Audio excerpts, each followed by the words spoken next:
It's the day before the long ride to Batangas City, and well, I took a leave. Didn't go to work. We're supposed to be half day today, but instead I took a leave na for the whole day just to prepare for the ride tomorrow. And, para dun lang i-focus.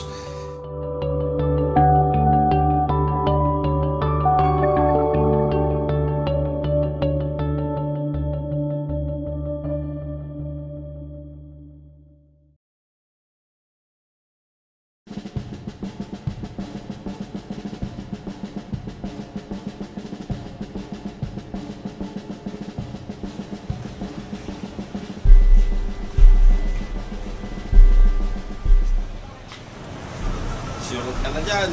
Parang tumaba nga. Naku. Stomach out. Pagkakatigil ko sa hotel. Stomach out. One week ha. Stomach out. Hindi, tanggalan rin tabangan ko ng Batangas.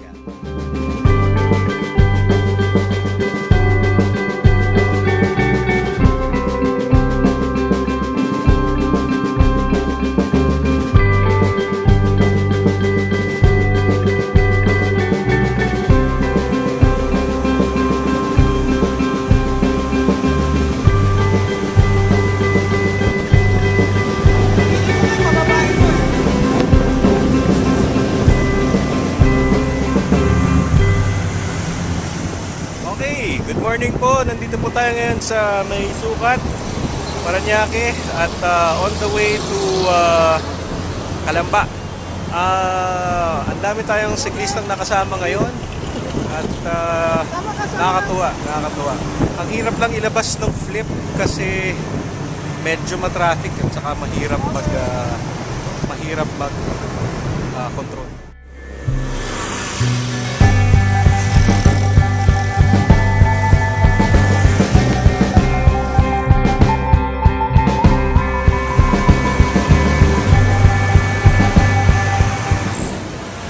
Gagawin niya.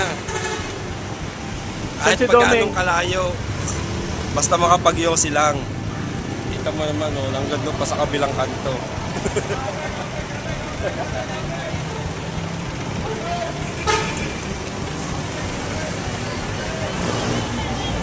Galing.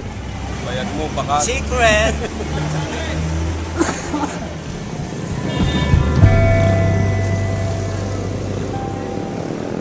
We're riding na in Binyan, very near Charo's place.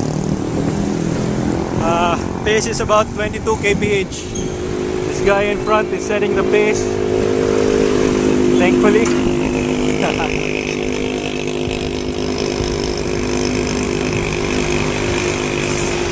Okay, this is St. Michael. There you have it. It's Rally Point.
Kasama ko to, ito si Val. Hello! Papunta pa siyang Bora. Okay, so nandito kami ngayon sa bayan ng Santo Tomas. Ito yung church. Ito yung unang bayan ng Batangas. Papunta kaming Batangas City ngayon.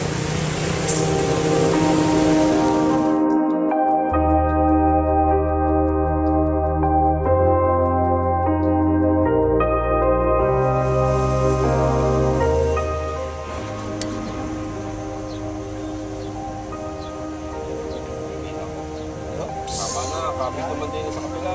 Hindi nga. Yan naman lang, common sense. Na itsurim lang. Uy, pwede na. Pwede na. Kung ang nagiling, hindi ako. Kumba nga rin legend eh. Hello! Dito kami sa Santo Tomas. Ayos yung bike, at least nasa Batangas na. Konti na lang. Looking forward na mag-lunch sa Lipa. Pasada.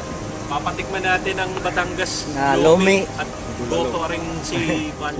Actually, yung ano ko lang naman, yung concern ko lang dun sa biyahe natin. Yung sa Manila na Lake, yung mula is dadaan ng C5, dadaan ng Eastern Oo. Kasi delikado. Delikado. Yun yung hassle sa akin. Pero dito, yun yung concern. Pero okay naman yung atin. Talagang tayo nananabi eh. Okay. Okay lang yan.